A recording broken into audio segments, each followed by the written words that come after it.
frères et sœurs. Je m'appelle Nazif Suleiman, je suis technicien en réparation d'appareils électroniques ici à Manabé. Comme prévu dans mon vidéo précédente, je vous ai promis de partager chaque week-end des vidéos qui vont vous permettre de comprendre comment fonctionnent les appareils électroniques.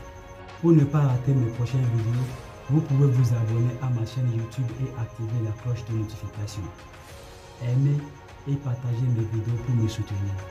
Aujourd'hui, je vais vous expliquer comment les programmes informatiques et l'électronique se sont mis ensemble pour nous donner des appareils électroniques de plus en plus puissants, précisément les smartphones.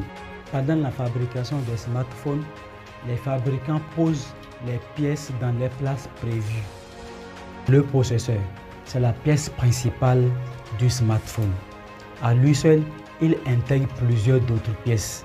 C'est lui qui effectue tous les calculs du smartphone. Il reçoit les données de la part des autres pièces, effectue les calculs et ordonne lors d'exécution des fonctions. Nous avons la RAM, Random Access Memory, qui stocke les données des calculs effectués par le processeur. Nous avons aussi la ROM, Read Only Memory, qui stocke le programme et les données futures et plein d'autres pièces aussi. L'électronique est un domaine. Pour bénéficier de ces services, nous créons des fonctions électroniques en utilisant des composants électroniques. Les composants à eux seuls ne serviront à rien. Une pile toute seule ne servira à rien. Une LED toute seule ne servira à rien. Une résistance toute seule ne servira aussi à rien. Par exemple, la fonction d'une lampe, c'est de donner de l'éclairage. Pour obtenir cette fonction, nous utilisons l'ensemble des composants pour y parvenir. Votre smartphone, sorti d'usine de fabrication, ne servira à rien sans un programme informatique appelé système d'exploitation ou OS pour Operating System. Un programme informatique est un ensemble d'instructions données, programmées dans un ou plusieurs langages informatiques pour parvenir à un résultat donné. Prenons par exemple votre smartphone. Lorsque vous cliquez sur l'icône Wi-Fi, le Wi-Fi s'active et vous vous connectez. Le Wi-Fi n'est pas un programme informatique, mais une pièce électronique. Lorsque vous cliquez sur l'icône Wi-Fi, c'est comme si vous cochez une case.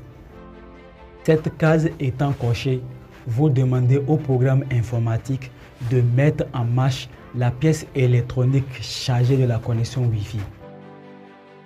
Le processeur reçoit les instructions de la part du programme, effectue les calculs, puis stocke ces calculs et l'état de la pièce chargée de la connexion Wi-Fi dans la mémoire RAM, puis active la pièce chargée de la connexion Wi-Fi. Une fois activée, là maintenant dans les paramètres, vous recevez les signaux les plus proches de votre appareil qui vous permettra de vous connecter sur un Wi-Fi de votre choix. Le processus est la même pour toutes les autres fonctions, que ce soit l'activation des données mobiles, l'activation du point d'accès, l'activation du mode avion, l'ajustement de la luminosité de l'écran de l'appareil, l'activation de la lampe torche aussi. Je vais m'arrêter ici.